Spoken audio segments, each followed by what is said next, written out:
ৱা আজি অহা 3 দিন হ'ল শহুৰৰ ঘৰৰ পৰা আজি 3 দিনৰ পিছত ফোন এটা আহিছে নিশ্চয় চাগে ঘৰৰে মাতিবলৈ ফোন কৰিব ৰিচিভ কৰি চাওঁ হেল্ল'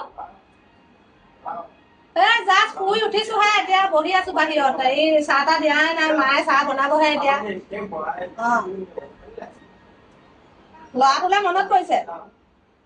নাতিলে মনত পৰিছে বাৰু পৰিবই মোলৈ পৰিছে পুৱা চা বেলিটো ওলাইছে নাই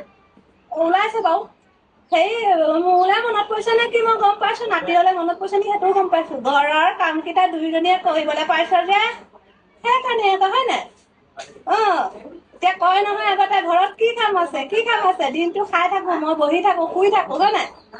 এতিয়াতো কয় ঘৰত আমাৰ ঘৰত কি কাম আছে তোৰ ইমান ভাগৰ লাগে ময়ো এতিয়া কৈছো ঘৰত কি কাম আছে মোলৈ যে ইমান মনত পৰিছে নেযাও গোটেই গৰম বন্ধটো থাকিম মাহঁতৰ ঘৰত না যাও